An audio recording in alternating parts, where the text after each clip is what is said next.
Səni bu gecə and verəcək o dərdlərini quyuya deyən Əlinin hörmətinə. Bir nəfər alim deyəsən Əllamə Əskəri idi. Deyirdi ki, Əllamə Əmini idi. Deyirdi ki, kaş fürsət olardı,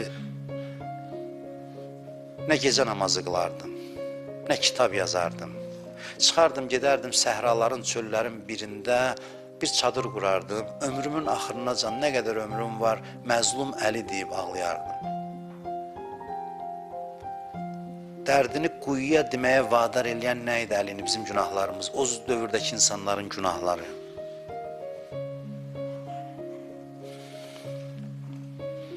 İlahi, səni biz Fatiməyə and verəcək. O Fatiməyə ki, bir şəhər adamın içində heç kəs qapını onun üzünə açmadı. Bir qapı gəzirdi, qapının üzünə bağlamışdılar. Bir anlıq təsəvvür eləyin, Həzrət Fatimə gedir, qapını döyür, qapının üzünə açan yoxdur. Açanlar da görür, odu bağlayır üzünə.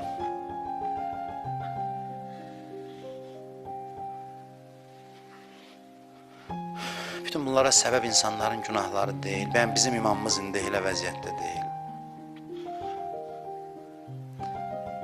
O İmam Həsənə and verəcək ki, canamazını ayağının altından çəkdilər, öz yanında olanlar.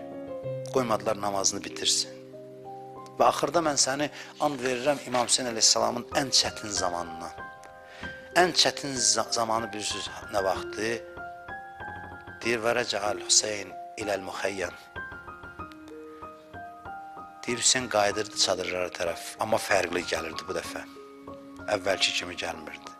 Munkəsirən, sınmış halda, həzinən, qəmli halda, bakiyən, ağlayan halda. Elə bir söz deyir ki, Aşura günü mən bunu həmişə deyirəm. Adam ürəyi parçalanır. Deyir, yukəfkəfu dumu'aha ala kummih. Deyir, əli ilə belə gözünün yaşını silə-silə gəlirdi. Hardan gəlirdi bu halda? Deyir, Əbəlfəzin başının üstündən gəlirdi.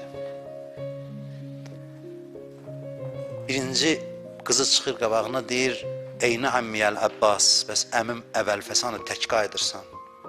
Tarix yazır, fə əxbərəha bi qətli. Deyir, xəbər verdi ki, əmsini öldürüblər.